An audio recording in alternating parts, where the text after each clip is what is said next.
I never planned to be a confession booth. I was just Madame Proxy, elite escort, part-time therapist, full-time puppeteer. By day I slipped into marble-walled offices as Dr. Elise Corbin, listening to privileged couples spill their secrets. By night I wove those same secrets into my private gallery. Photographs of shattered marriages, whispered betrayals, and gaslit souls. No one suspected that every soft word, every probing question, was a blade. And the deeper I dug, the more I craved the chaos I created, until obsession became my masterpiece. So if you think you've heard it all, you haven't. Hit follow on your favorite platform and leave us a comment, because the next story might just change the way you see everything. Don't miss a single twisted turn. Chapter 1: Mirrors and Masks. I first found the thrill in reflections. It was always about watching others see themselves, with me guiding the angle, the lighting, the moment they'd slip their guard. I was 26, playing dress-up in a sleek penthouse high above Manhattan's grid, and already I'd learned that secrets gleam brighter under spotlights. The couple, Evelyn and Jordan Sinclair, awaited me in their minimalist living room. Floor-to-ceiling windows showed a mosaic of city lights. The sight should have felt grand, but to me it was just backdrop. I was already in character. Dr. Elise Corbin, marriage therapist and emotional architect. I wore soft gray wool, pearl studs, and the exact tilt of attentive concern. Under my blouse, a custom harness held my recorder and camera lens, hidden behind a delicate lace applique. "Thank you for inviting me in," I murmured, voice hushed, as I clicked the pen. Jordan's jaw clenched. Evelyn's foot tapped.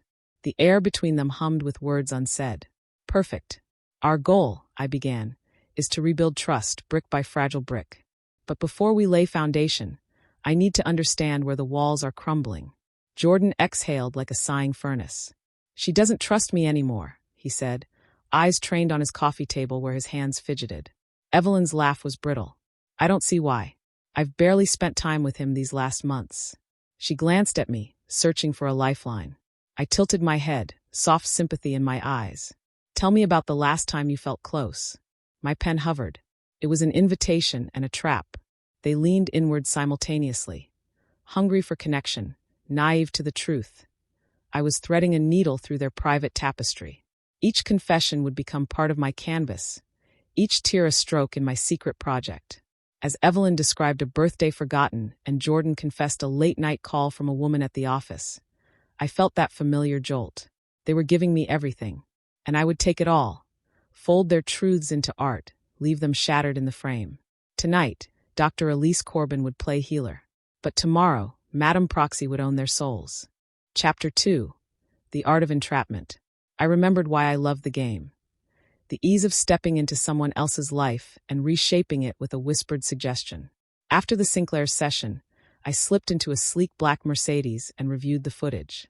Their unguarded glances, Evelyn's trembling lip, Jordan's desperate reach for absolution. It was all there in vivid detail. My heart quickened. This was power. Back at my loft, a former warehouse softened by plush rugs and abstract sculptures. I transferred the recordings to my private server. Screens glowed with clips I would later weave into the gallery installation, fragments of trust. Each couple's collapse would be a mirror, visitors peering in to see how thin their own facades might be. A knock at the door snapped me back. My assistant, Mara, stood framed in the dim hallway light. She was my only volunteer witness, my alibi when I needed one. "Session went well?" she asked, voice casual. "Brilliant," I said, masking the thrill in my chest. "They're hooked." I told Evelyn to keep a journal of her doubts. "Jordan's already buying roses." Mara raised an eyebrow. "You're prescribing roses?" She stepped inside, swinging her bag off her shoulder. "Be careful. You're moving fast." I offered her a glass of wine. Speed is an advantage. I leaned against the countertop, feeling the familiar tension of secrecy. "Trust me, they'll be grateful for my guidance. Right up to the moment I push them over." She sipped and winced. "You're enjoying this." Her gaze didn't judge, it admired. She knew me best. "When do we start the next step?" I smiled, cold and precise. "Tonight. Evelyn thinks we'll schedule a follow-up. Instead, I'm hosting a therapy dinner. I've invited her and Jordan for drinks under the guise of social progress. They'll talk more freely in my space." Mara tapped her phone. "I've arranged the catering. And the cameras. Hidden in the walls." I traced my finger along the plaster. They'll never know until it's too late. She nodded. I'll set the table. Her loyalty was part devotion, part curiosity. She was as enthralled by the project as I was. Once the door clicked closed, I returned to my screens. I queued up snippets of Jordan's faltering confidence, Evelyn's longing for security, stitched together in a haunting loop. My pulse slowed as I watched their vulnerabilities dance. Obsession was a hungry companion. It whispered that I could never get enough. I shut down the feeds and stood in the center of the loft, light and shadow mingling around me.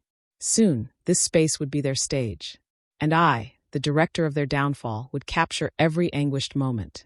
Because true art required sacrifice. And they were my willing offerings. Chapter 3. Therapy Dinner. The evening arrived in a swirl of carefully curated ambience. Soft jazz from a vintage record player, low amber light draped over my loft's industrial bones, and the scent of truffle risotto weaving through the air. Evelyn and Jordan Sinclair stepped in, coats shrugged off, eyes bright with polite anticipation. They believed they were entering a neutral zone, a safe extension of Dr. Corbin's office. They had no idea they were stepping into my labyrinth. I greeted them with a practiced warmth, guiding them to seats around the oak table. Mara hovered in the background, refilling glasses and ensuring every detail fell into place. The Sinclairs exchanged tentative smiles. They clung to civility like a lifeline. Thank you for hosting, Evelyn said, voice laced with relief. This is lovely. Think of it as part of your progress, I replied, pouring Jordan more wine. Couples who learn to connect outside an office often find breakthroughs. Jordan raised his glass. To breakthroughs. I mirrored the toast, catching Evelyn's smile. To breakthroughs, I repeated, though my definition was far darker. Dinner unfolded in layers. First, trivial pleasantries, work stress, mutual friends, then guided prompts. Evelyn, what's one thing Jordan used to do that you miss? Jordan, when did you first feel disconnected? Eyes darted, voices softened, walls started to tremble. As they opened up, I watched their defenses dissolve. Evelyn's laughter cracked when she described a forgotten anniversary. Jordan's hand jerked when he mentioned a late-night project. Every confession fed the undercurrent of tension I'd orchestrated. About midway through the meal, I paused the conversation with a shift in tone. I have an exercise, I said, leaning forward. I want you to turn to each other and finish this sentence. I wish you would. They obeyed. Evelyn's voice trembled. I wish you would stop making me feel invisible. Jordan's retort was quieter but sharper. I wish you would trust me again. Silence sank like a stone. I let it sit, savoring the weight of their words. Then I offered comfort, guiding them to gently repeat their wishes and validate each other's pain. It was textbook therapy, kind validating, soothing. But beneath that veneer, I was chiseling away their unity. Later, over dessert, I suggested a trust exercise, blindfolds and guided touch. Panic flickered in Evelyn's eyes, but she complied, trusting me completely. Jordan hesitated, then slipped the silk cloth over his partner's eyes. I narrated soft instructions. Describe what you feel. Remember to be honest. They followed. Evelyn's hand brushed Jordan's sleeve. Jordan's fingers trembled as they traced Evelyn's collarbone. I watched their inner worlds spill out in sensory detail. Every brush a revelation, every breath a confession. When the exercise ended, the pair sat reeling, closer yet unraveling. They glanced at each other, searching for comfort. Instead, they found me, watching with cool intensity. Excellent work, I praised, standing. You've taken a brave step. They nodded, drained but hopeful. I sensed the tipping point. I'd deepened their bond just enough to make the next fall spectacular. As they left that night, I escorted them to the door, promising a follow-up session. I closed the door behind them and exhaled, the echo of their footsteps fading. In the flicker of the hallway light, I glimpsed their shadows merging, and then splintering. Back inside, I replayed the dinner's highlights, each moment richer than the last. This was artistry in motion. Emotion laid bare, trust weaponized, and obsession fueled by their willingness to believe in me. Tomorrow, they'd wake to memories of connection. By week's end, they'd remember nothing but the fractures I'd sown. And I would collect every fragment for my gallery. Another masterpiece born of manipulation and desire. Chapter 4. Fractured Reveries. I watched them wake the next morning, their eyes flickering open like sleepy moths. Evelyn sat up first, disoriented, as if the dinner had been a dream she couldn't quite place. Jordan's gaze followed hers, hesitant, searching. They exchanged a glance heavy with questions, neither sure what to believe. I arrived at their home under the guise of a regular session, but the shift in their dynamic was palpable. Evelyn's voice wavered as she confessed a vivid, unsettling memory. "I dreamed you asked me to choose between you and someone else." Her fingers trembled around her coffee cup. Jordan's silence throbbed louder than her words. I leaned in, my tone soft.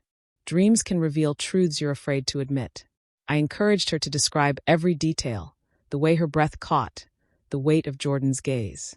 I saw in her expression the pull between fear and fascination, a doorway I intended to swing wide open.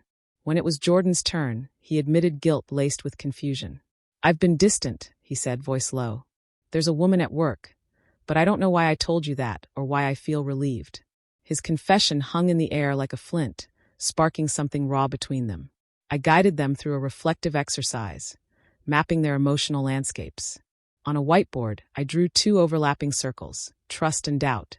With colored markers, they placed pins where they felt strongest and weakest. Each mark was a confession, each hesitation a breathless pause. As they worked, I saw their defenses erode. Evelyn's pin trembled near doubt. Jordan stuck firmly in trust. I challenged them. Move 1 pin, just 1, to bridge the gap. Their eyes met, and for a moment, unity flickered. But I wasn't done. I suggested a pause, excused myself to fetch water, and sent Mara a text. "Stage 2 tonight. Prepare the gallery." When I returned, I announced a surprise. I'd arranged a private viewing of my art project. An immersive VR installation I framed as a therapeutic tool to visualize emotional landscapes. They hesitated at first. Exposing their rawest emotions for strangers' eyes felt risky. Yet, blinded by trust in me, they donned the headsets. The world around them dissolved into pale halls lined with floating portraits. Snapshots of other couples at their most vulnerable, illuminated in ghostly half-light. As Evelyn and Jordan stepped forward, I watched from the control panel. I toggled their journey, slipping their own recordings into the mix. Suddenly, portraits of their whispered confessions appeared. Evelyn's tears after an argument, Jordan's trembling apology. They gasped as their private moments were laid bare. I muted their headsets and called them back. The shock in their eyes was delicious, betrayal at the hands of their healer. I soothed them with practiced regret. "I thought seeing yourselves would help you reconnect." But doubt had already taken root. They left in a stunned silence, clutching each other as if afraid I might vanish next. As their taxi sped away, I noticed the spark of uncertainty in their posture. Perfect. Obsession thrives on instability. Back in my loft, I archived the VR footage. The Sinclairs' broken reveries would earn a place in fragments of trust. Their unraveling was advancing beautifully, each twist of their psyche another gem in my collection. And I was already craving the next layer of chaos. Chapter 5. The Unraveling Thread. The day after the VR reveal, the Sinclairs arrived in my office with defensiveness glinting in their eyes.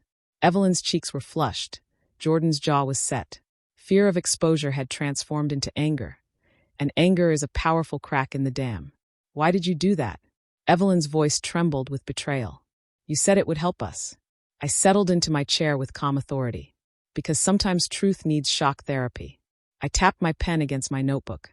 Emotional breakthroughs rarely happen gently. Jordan shot to his feet. "You crossed a line, Elise." He glared at me, but I held his gaze evenly. "Lines are subjective," I replied softly. "Tell me, what are you feeling right now?" Evelyn's eyes flickered between me and Jordan.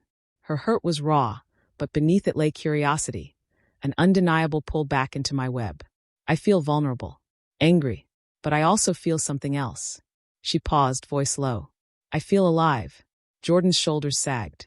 He looked at Evelyn, then back to me. "We're not sure where we stand." I leaned forward, voice soothing. "That's exactly where growth happens, on the edge of the unknown." I offered them tissues. Grief and desire are 2 sides of the same coin. Let's talk about what's under the anger. As they sank back into the sofa, I guided them through a breathing exercise. Inhaling past pain, exhaling into possibility. Evelyn's fingers curled around Jordan's. He drew a shaky breath. Underneath their dispute, a fragile hope shimmered. Perfect. Later, I assigned a homework exercise. Each would write a confession they'd never said aloud and leave it anonymously in my wooden truth box. They exchanged wary looks but complied, sliding notes into the slot before they left. I watched the box from my office door, already wondering how the confessions would differ and collide.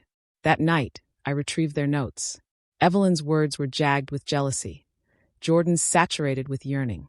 I photographed each on my phone, another layer for fragments of trust.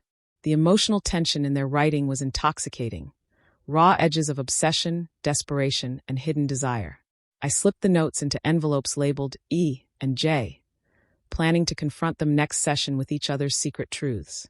The idea of them facing one another's darkest thoughts while I observed sent a familiar thrill coursing through me. As I catalogued the envelopes, a knock at my door startled me. Mara stood there, concern shadowing her features. "You've taken them far," she said quietly. "Are you sure you want to push this?" I met her gaze, unsettlingly steady. "Art demands sacrifice," I said, "and they volunteered every ounce of themselves. Obsession grows in discomfort. It's time to see how deep theirs runs." Mara hesitated, then nodded. "I'll set up the reading corner." She retreated, leaving me alone with the envelopes and the echo of their trust. I placed the envelopes on the table like tarot cards, each holding a piece of the Sinclair's souls. Obsession was not just theirs, it was mine too, and I would spin their unraveling into the masterpiece I craved. Chapter 6. Revelations in Silence. They arrived for our session with heavy eyes and cautious hearts. The envelopes sat between them on the low coffee table. 2 unmarked packets cradling confessions they never meant to share. I motioned them to sit closer, the tension in the room coiling like a spring. "Today," I began, voice soft, "we explore truth in its purest form." I lifted Evelyn's envelope. E's words first. I handed it to Jordan and watched his fingers tremble as he slit the flap. He unfolded the note, brow furrowing. Evelyn held her breath. Jordan read in silence, each line of flint striking his defenses. His eyes darted to Evelyn's. Hurt, betrayal, confusion mirrored in his gaze. Then he read aloud. "I ache when she laughs without me. I imagine her in another's arms." Evelyn's lips quivered. She reached for Jordan's hand, but he recoiled as if burned. The silence that followed was electric. Next, I passed Jordan's envelope to Evelyn. She unfolded the confession, voice barely a whisper. I crave her touch when she looks away. I lie awake, constructing dreams of her chest heaving beneath mine. Jordan's jaw clenched. Evelyn's cheeks flushed bright. They both sat frozen, tangled in the raw honesty of each other's desire and jealousy. I leaned forward. "What do you feel now?" I asked. Jordan's voice cracked. I didn't know." He met Evelyn's eyes again, vulnerable. "I thought I was alone in this." Evelyn's breath hitched. "Me too," she admitted. "I thought it was just my anger." Her tears fell, soft and sudden. I guided them to place a hand on their partner's knee, to speak the truth they'd just witnessed. Jordan trembled as he whispered, "I'm sorry I made you feel invisible." Evelyn gripped his knee and said, "I'm sorry for doubting your love." Their confessions mingled, raw and unfiltered. As they spoke, I observed the transformation. Betrayal giving way to compassion, jealousy to understanding. The silence between them softened, the sharp edges dulled by honesty. When they finished, I offered a new exercise. Stand and face each other. Without speaking, mirror your partner's expression until you feel their emotion in your own body. They obeyed, hesitantly rising. Evelyn mirrored Jordan's tense shoulders and furrowed brow. Jordan echoed Evelyn's quivering lips and downcast eyes.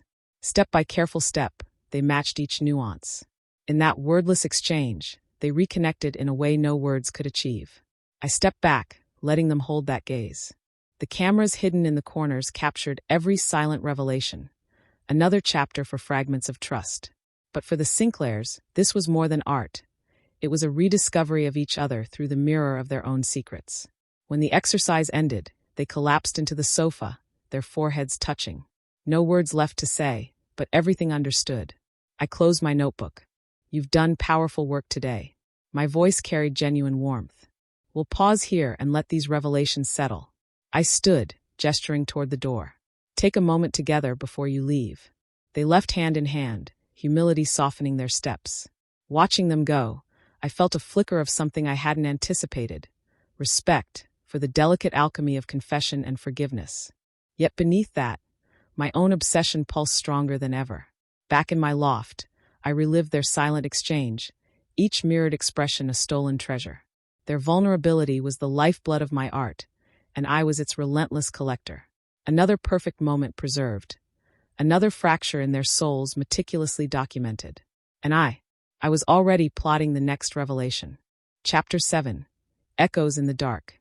The weekend arrived with a charged stillness. I watched Evelyn and Jordan from the hidden camera in their bedroom as dusk settled like a velvet curtain. Their world, once bright with fragile hope, now trembled with questions I had seeded.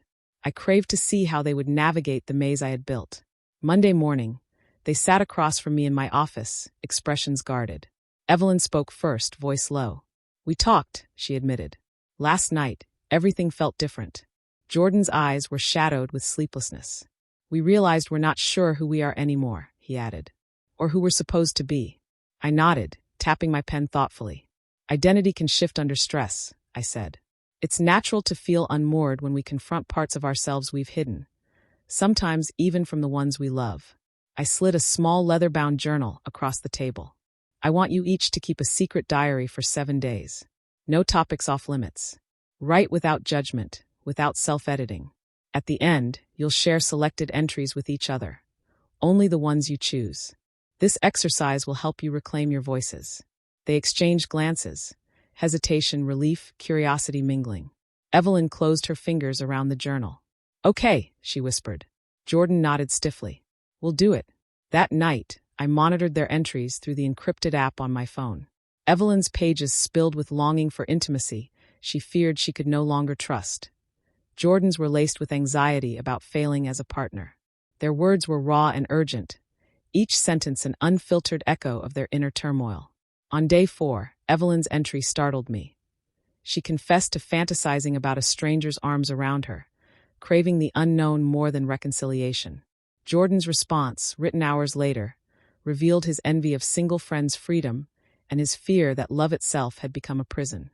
I felt a surge of anticipation. They were unraveling exactly as I planned. But I wasn't satisfied with mere words. I needed action. At the next session, I introduced a challenge. They would each act on one diary entry. Evelyn would reach out to a friend she'd neglected. Jordan would pursue an independent interest he'd abandoned. "These are safe risks," I assured them. "They'll remind you who you are outside the relationship." Evelyn hesitated, then admitted she'd called her childhood friend, inviting her to dinner. Jordan admitted he'd signed up for a solo rock climbing class. I praised them, but beneath my calm words, I logged their confessions for my gallery's upcoming centerpiece, the voices they lost. That evening, I watched as Evelyn met her friend at a cozy bistro. Her laughter flowed freely, eyes bright with rediscovered joy. Jordan, meanwhile, climbed the indoor wall with tense focus. Each secured a scent, a reclaiming of self. But the real moment came when they returned home. Evelyn's face was flushed with empowerment. Jordan's was lit by pride. They stood in their living room, paused, then looked at each other with new awareness. Evelyn whispered, "I miss this freedom."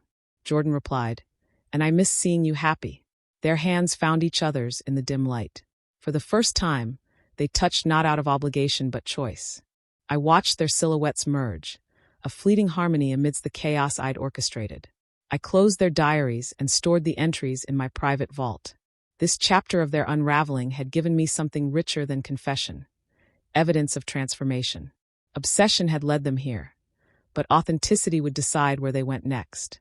As I prepared the control room for their next revelation, I felt the pull of my own dual lives, therapist and artist.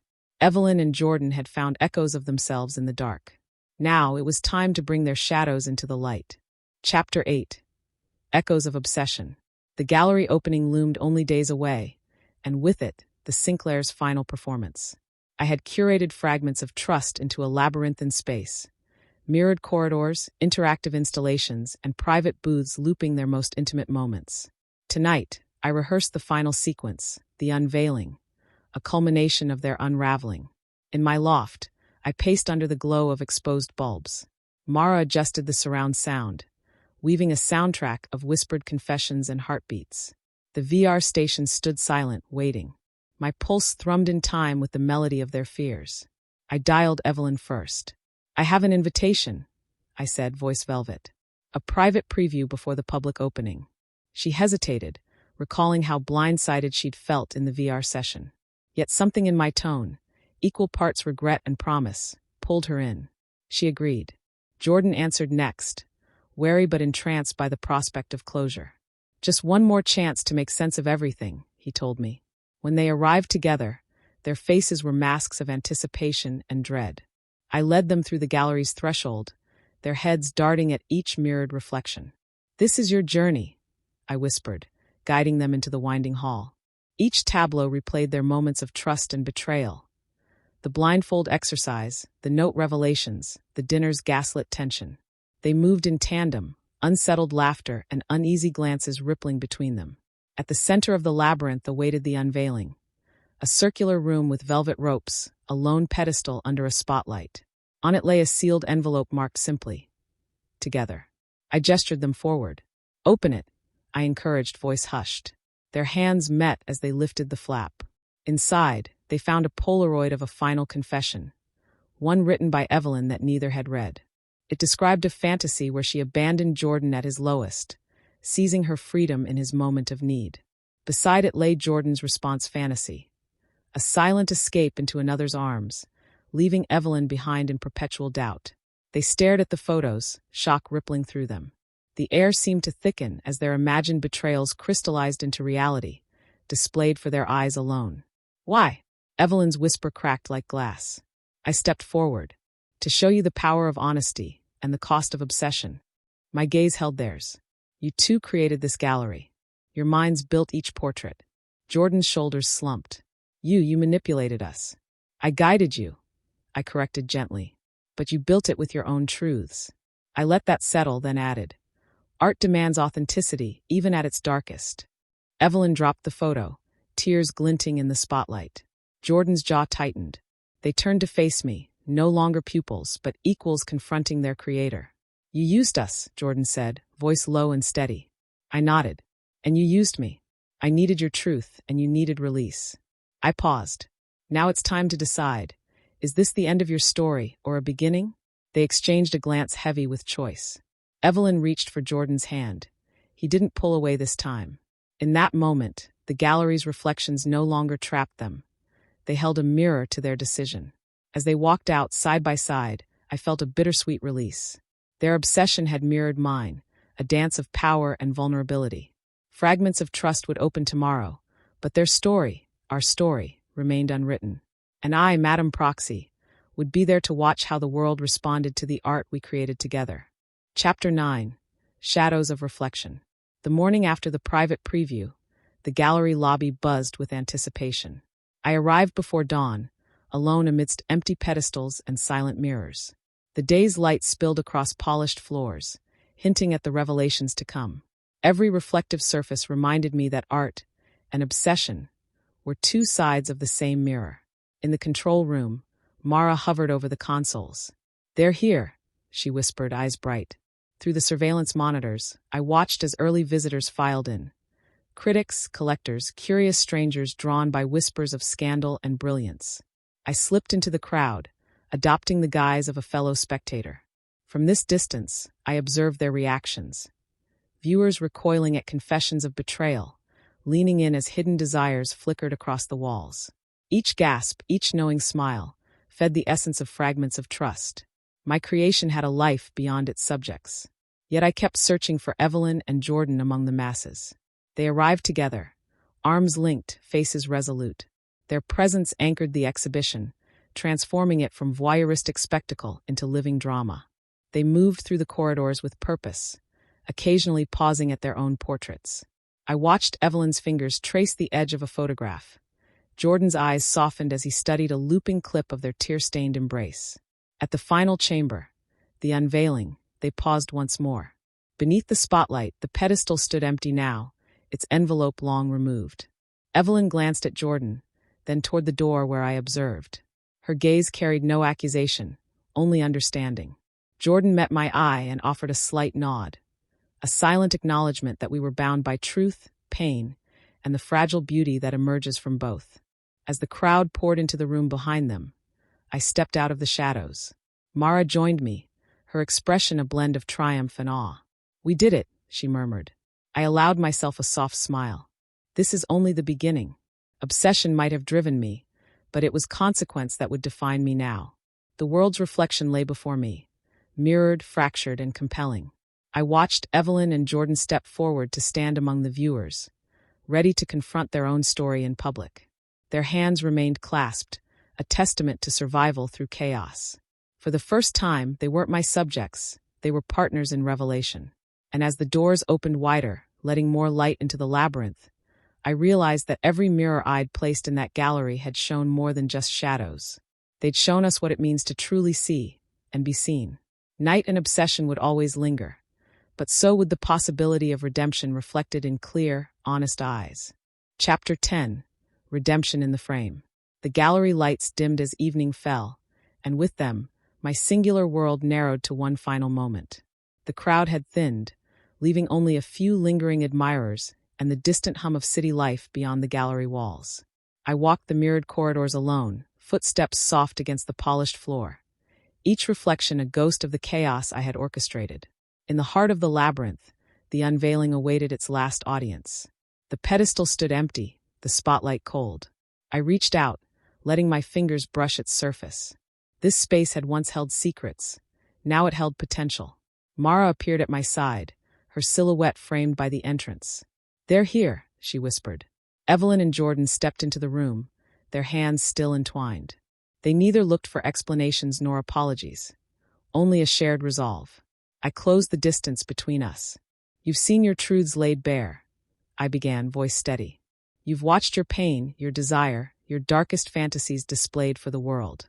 My gaze moved between them, noticing how the light softened their features. "What now?"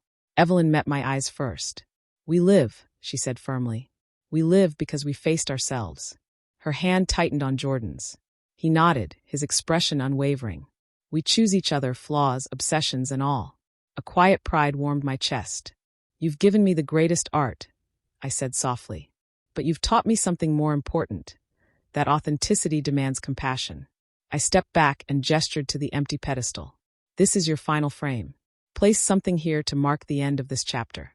Jordan reached into his pocket and pulled out his confession note, the one he'd written first, soaked in guilt and longing. Evelyn unfolded it.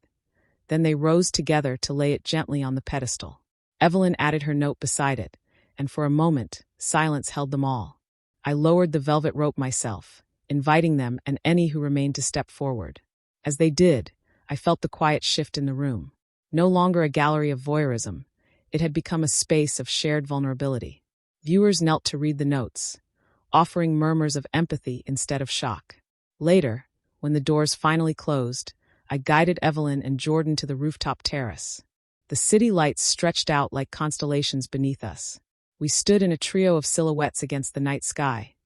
Creators, subjects, survivors. "You're free of my mirrors now," I told them. "But carry your truths with pride." Evelyn leaned into Jordan, and he kissed her forehead. Mara watched from the stairwell, a gentle smile on her face. Alone at the railing, I reflected on obsession's duality. It can destroy, but it can also illuminate. Fragments of trust had been born of manipulation, yet it ended in reconciliation. As the wind lifted a loose strand of my hair, I whispered into the night, "Madame Proxy bids farewell to the shadows. From now on, I'll chase truth, not ruin." The city's pulse thrummed below, alive with unseen stories. I turned away from the view, stepping back inside the gallery's quiet expanse. My next masterpiece awaited, but this time, rendered in light.